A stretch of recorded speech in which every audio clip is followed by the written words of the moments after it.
First of all, this is the B.S Report with Bill Simmons. It might be cool, I don't know. And if it's not, I don't care. The B.S Report with Bill Simmons. Bill Simmons works for ESPN. He's also named the Sports Guy, and he writes a comical sports column. He must be a popular dude. The B.S Report. It's got a real dirty sound, like a rusty steak knife cutting through a well-aged steak. Now.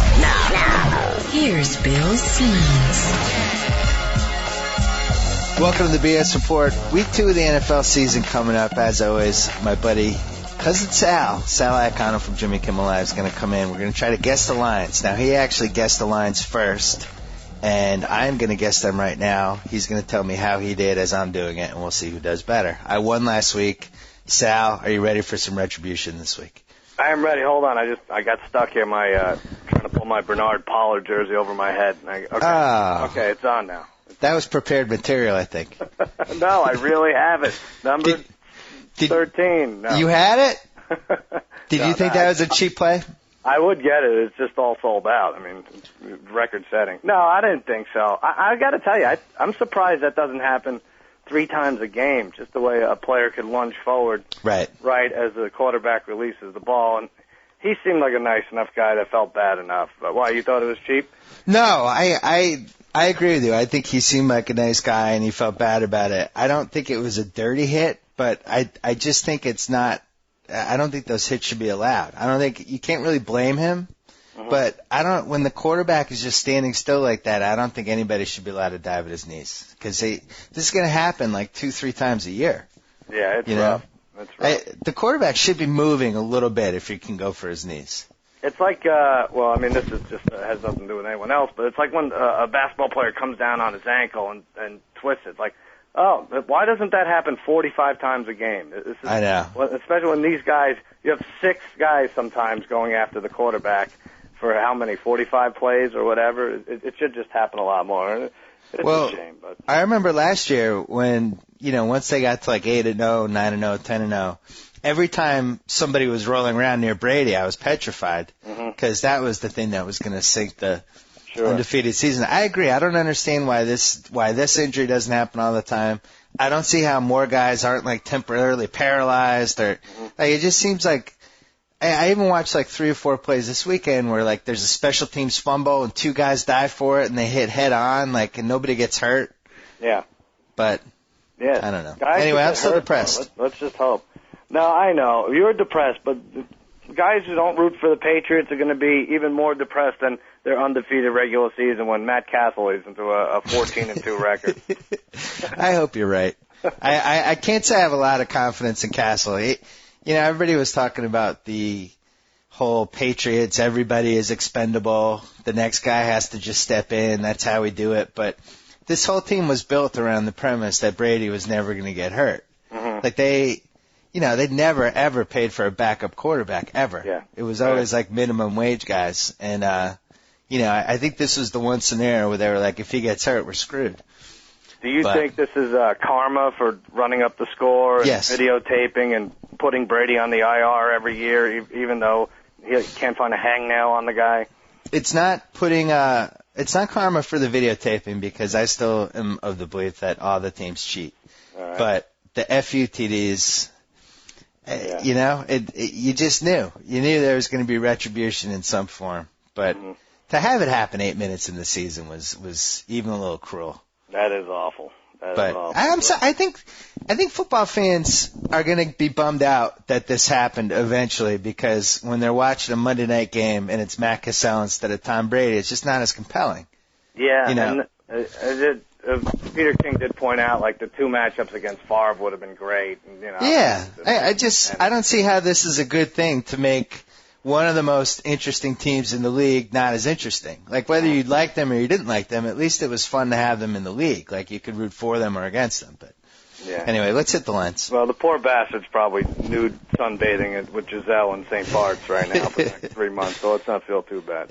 He's gotten like 48 different opinions in 2 days on his knee. I mean, really? I'm a little worried that they haven't released exactly what the damage is. Like, even yesterday they were a little elusive about what was it, a torn ACL? What was it? And after watching Sean Livingston miss the last 2 years, that nobody's really talked about this, but what if every ligament in his knee was torn? Like we just don't know. Nobody's telling us anything. No. Well, anyway, do they still win the division? What do you think? I still think they win 10 games, They'll go 10-6 at least, right? I will say this: I do not think Matt Castle will be the quarterback by Thanksgiving. Really? Yeah, I think they have something up their sleeve, and I don't know whether it's Vinny Testaverde or Culpepper or whether they really like this rookie quarterback they drafted, but it's a little suspicious that they canceled those 2 workouts with Sims and Rattay, I think. It is and it isn't. And like you had to like 15 minutes after this happened, I think you thought like they could bring Culpepper in, the Culpepper Moss thing, and they're like that's how teams would think. I think sure that would make sense, but I think it's part of the Patriots' arrogance. Like, look what we're going to do to you with this guy who backed up a guy who doesn't even start in the NFL anymore. Like, yeah, it's true. I could see them getting it done. I really can. Well, I thought the most telling thing to me about Sunday's game was in the fourth quarter when the Chiefs realized that they just weren't going to take any chances with Castle, that they just stacked the line. They put 9 guys up there, and they were daring the Patriots to do play action, do whatever, make him throw, and the Pats were just like, you know what, we're just going to keep running it, and we'll let the defense win this game. Yeah. So the fact that they didn't trust him at all makes me nervous. Anyway, well, let's do the lines. Full week of practice now behind him, and the great cheaters find a way to bounce back. You know that. Stop it. He has a full week of practice, but he also has a full week to get nervous. Yeah. This is New York Jets, Meadowlands. What do you think? What do you think this line is?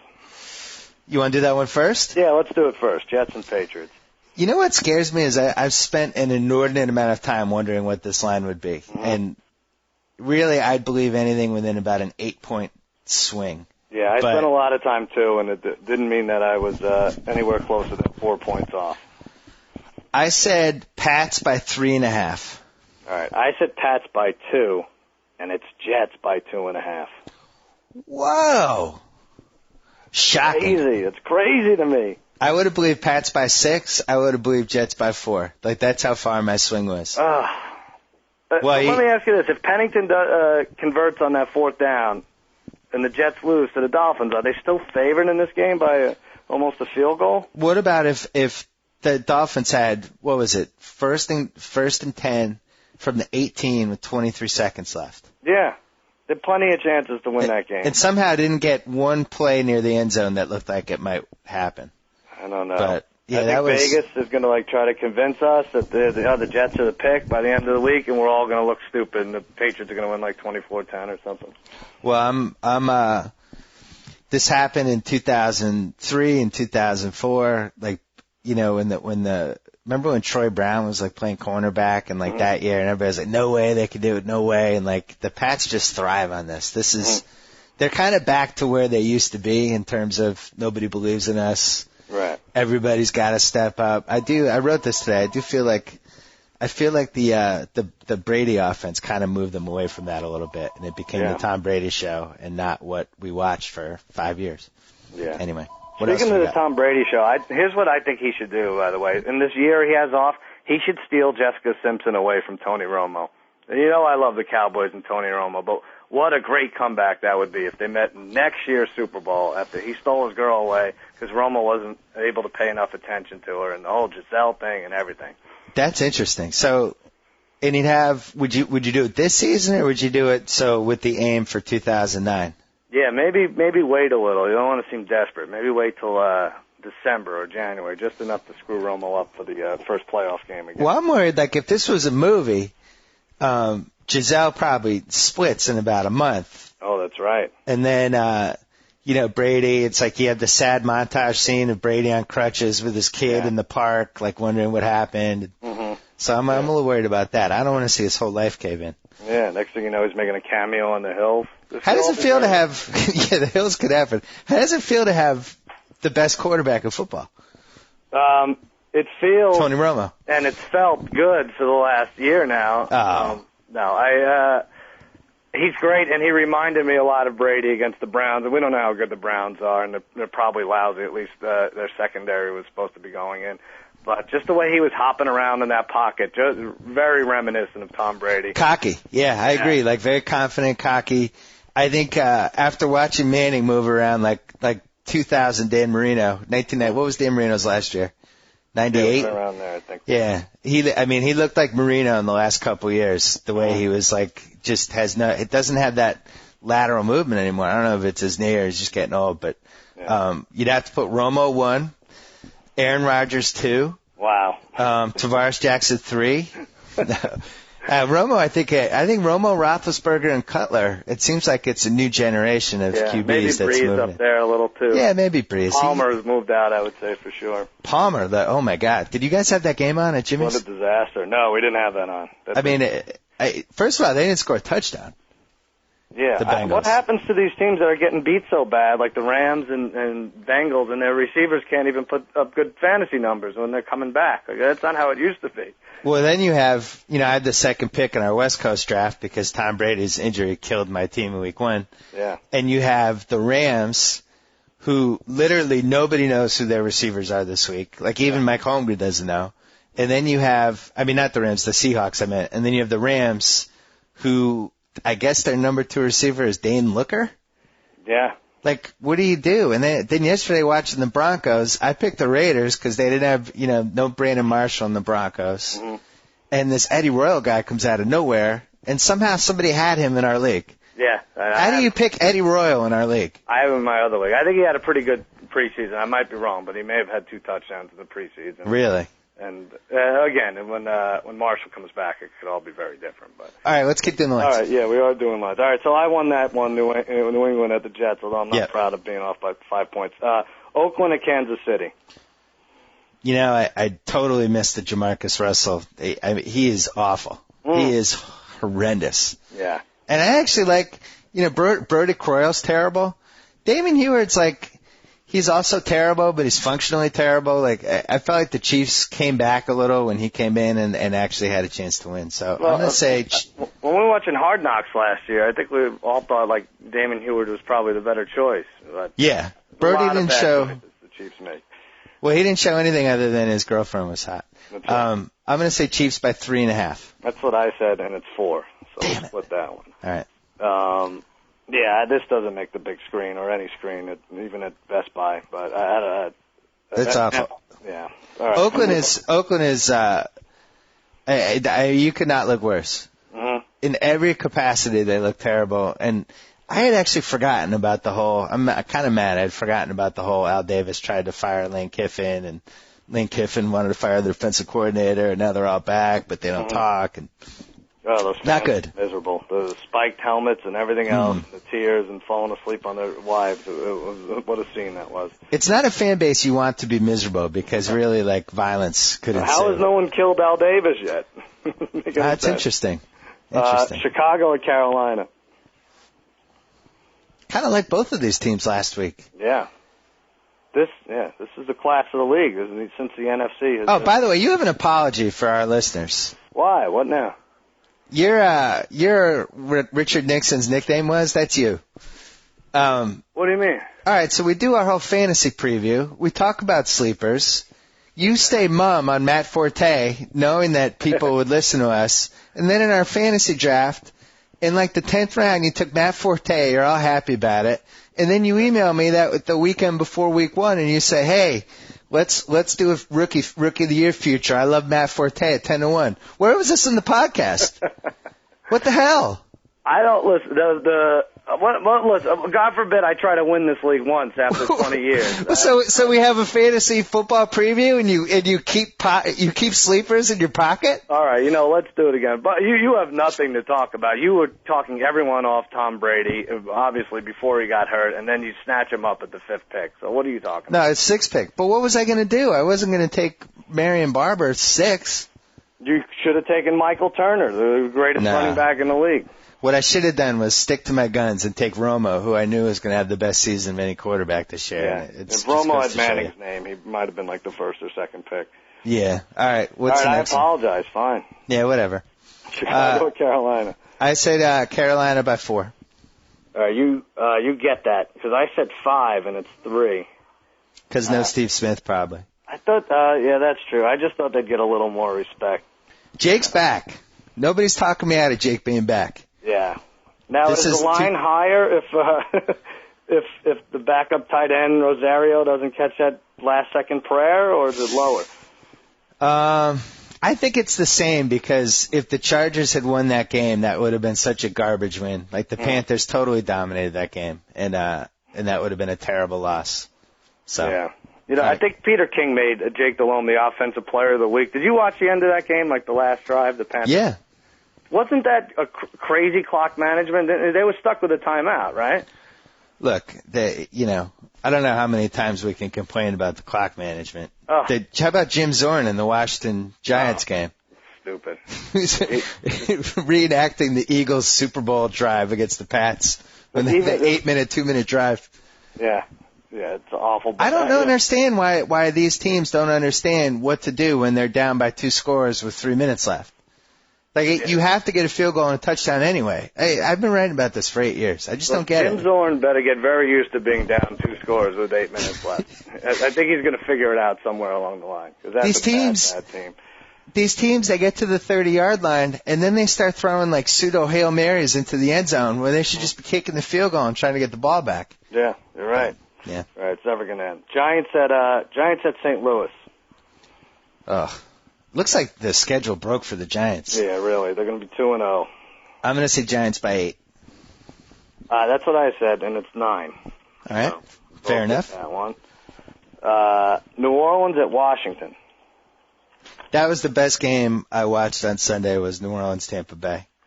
In terms of both of those teams look like playoff teams to me. Yeah, all those South teams could be 9-7. Not the South, but they could be 9-7. They'll be good teams. I'd be afraid to play any of those three. New Orleans. I'm not sold on Atlanta though. I just think Detroit stinks. Like I don't see that running game doing that again. Probably. So what was this game again? New Orleans at Washington. I'm gonna say New Orleans by 1. All right, you get that. I said New Orleans by 2. Washington's actually giving 1 at home after that pathetic performance. That's ridiculous. Last Thursday night. That team's terrible. Yeah. On the other hand, is Vegas just going to let people bet New Orleans and win every week with these low spreads? That might be a trap game. Let's stay away. Yeah, New Orleans on the road hasn't exactly been reliable. Mm-hmm. Green Bay at Detroit, another trap game, I think. Yeah, you can't look worse than Detroit did. Detroit, 2 teams look like they're ready to quit on their coach, Detroit and St. Louis. Mm-hmm.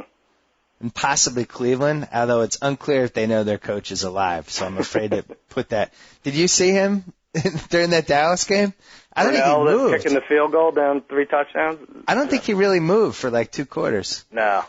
Speaking of moving, he better not be buying a house anytime soon or as much as a stereo system. He really could be sent his walking paper. You know what? I don't think any coaches were fired during the season last year, and this year I think we're going to see 3. Yeah. But so this was who at Detroit? Green Bay at Detroit. I like Rodgers. He confirmed my belief that as long as he didn't crap on himself last night, he was going to be good. Green Bay by 6. Whoa. I said Green Bay 3.5. It's 3. So I win that one. Well, that's what I mean. That's got to be a trap game, right? You can't. You mean, you know what? You're right. Detroit there. Who's coming off the emotional Monday night win, then they go to Detroit. They're supposed to win. Yeah, I can see that. I'm at least staying away. I might take Detroit in there. It's a stay away. Buffalo at Jacksonville. I liked what I saw from Buffalo. Jacksonville looks like they just might be that team that everybody, including myself, thought was going to be really good, and then everything goes wrong. They have a fit against Tennessee every time. Well, they lost both of their guards. Did you see that? Yeah. Yep. I think it's worse to lose guards than tackles because you basically can't run at all when you lose your guards. No, I'm not jumping on the Bills bandwagon just yet. But I'm not either. I'm just saying. Jacksonville by 3.5. Oh, see, I said 5.5. It's 6. That's too high. This is my teaser game though. This is one of my 2-team teaser games where we can knock 6 points off. I gotta say, I didn't like what I saw from Jacksonville at all. Really? All right. Yeah, I thought Tennessee dominated that game, and if Vince Young didn't give them an F quadruple minus, they win by 20 points. Well, Jacksonville seemed like they had the ball every single time I watched, but I'd be surprised if they didn't win. But never moving the chains though. Mm-hmm. Like Tennessee would just shut them down completely, and then Vince would do something dumb again. Like it was bad. Yeah. All right, Indy at Minnesota. Good game. Nice game. I really don't think Indy's very good. Like they might be good 2 months from now, but doesn't seem like they can block. Manning seems screwed up.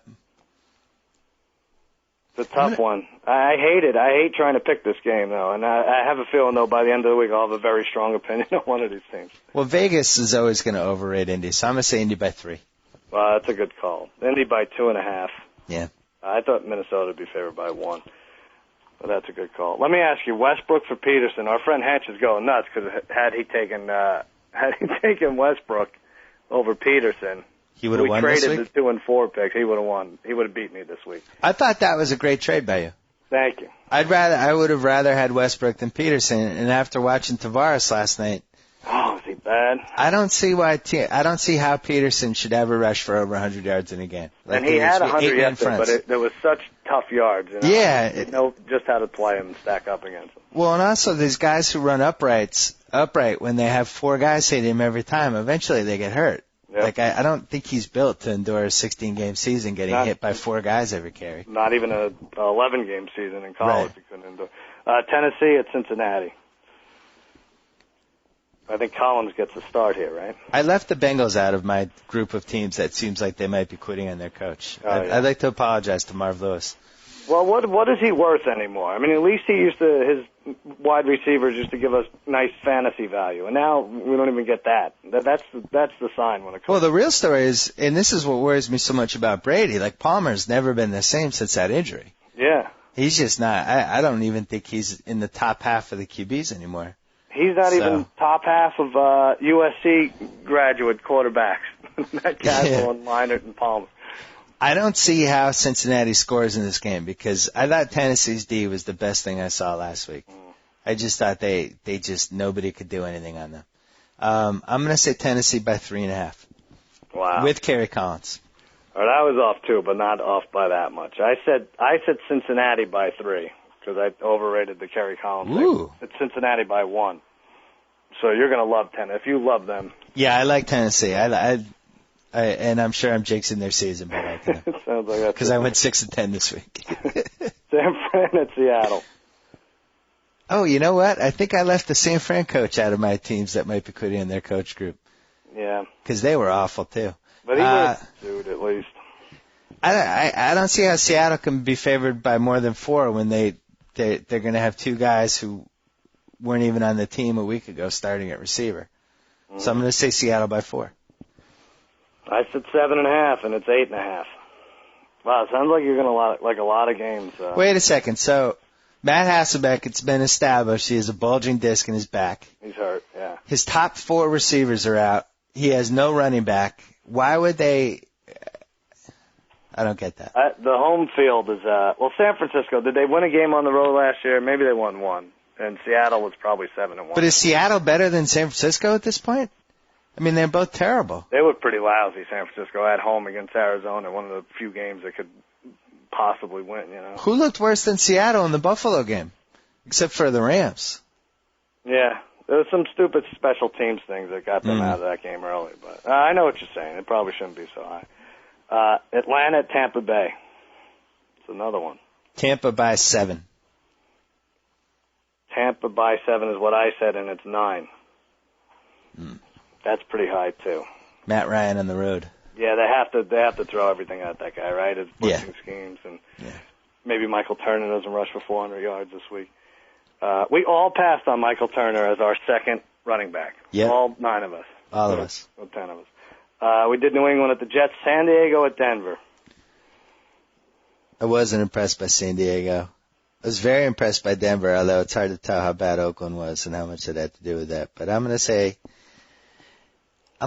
pick 'em. All right, that's pretty good. You win that one then. I said Denver by 3, and it's San Diego by 2. Yeah, they're like the Colts. Vegas is going to just keep overrating them until they prove otherwise. And especially since Denver wins this week, they'll have a 2-game lead over San Diego. That they really want you to take Denver, and remember, it's an extra short week for the Broncos. They had the late game Monday. It's like going to London and then coming back. Although it was cut like an exhibition game, though. Was the only That's thing. true. No one played at the end. I like San Diego there. Baltimore at Houston. I didn't think Flacco was bad, I got to say. No, I know. He was semi-competent. I'd rather have him than Tavares Jackson. But anyone who puts his head down and runs with the ball, and I like that more than like a gutty pass to the tight end in the end zone. Like, Well, it also seemed like his teammates really liked him. Like his teammates seemed to be totally sold on him and responded to him, which I thought was interesting. Yeah, but you're right. Ray Lewis after the game, he says, "I will never shoot you. I promise." Who is the home team? Houston. Houston's home. Houston could have a 2-game lead over the Colts after this. No, they lost last week. Oh yeah, you're right. They could have a 1-game lead, though. Yeah, that's right. I'm sorry. I'm going to say Houston by 1. All right, I said Houston by 3. It's 4.5. Wow. Pretty high, right? So apparently last week didn't matter at all with Vegas. Because Houston was atrocious. Yeah, they were pretty bad. They didn't do one thing well. Your house with Flacco and Schaub. They didn't do one thing well that I saw, but whatever. All right, Miami at Arizona. Arizona by 6. Such a nothing game. That's what I had, and it's 7. So let me just count them up here. 5, 6, 7, 8, 9, 10. 1, 2, 3, 4, 5, 6, 7, 8. You have to win these next 2 to tie. Okay. But luckily there are no stakes at all, so don't worry too much about it. Pittsburgh at Cleveland. I'm going to nail this one. I'm nailing it exactly. Pittsburgh by 3.5. That's what I said, but it's 6. Oh. So we tie there. I think Cleveland's done, and Vegas knows it. So Vegas has given up on some teams, but not on other teams. That's it. I'm going to kick myself, though. We could have had odds. We could have had like 3-2 odds that Pittsburgh won the division. And now it's a no-brainer, right? Well, the question with them was their linebackers, and then the linebackers actually looked awesome. The question was Willie Parker going to score more touchdowns in 1 week than he did all of 2007? I know. I passed him up for Jamal Lewis, and I thought about it all day Sunday when I wasn't thinking about the fact that Brady is out for a year. That's a killer. And Monday night, Philly at Dallas. It's a nice game. It's a good Monday night game. That is a good game. Yeah. Hey, dog, that is a great game. That is a huge, huge game. Here's how great it is. Even my family respects it. I'm a big Cowboys fan, and the wife and kids are coming back from a 4-day trip to Disney World, and they'll be landing somewhere in the fourth quarter of that game. And what's going to happen? Well, I'm just going to say, honey, just hang out in the duty-free shop for about an hour while the game finishes up. Teach the kids to smoke or something. Why don't you have one of your family members pick them up? That's the great thing about having family nearby. Yeah. Sounds like a job for Cousin Mickey. I know. I'm going to say Dallas by 6. All right, you get this one because I said 5. This game opened for 20 minutes. I checked it. It was open at halftime of the Sunday night game. It opened at 9, and now it's 7. So there was a lot of money put on Philly early on. But it's a nice game. It seems high, right?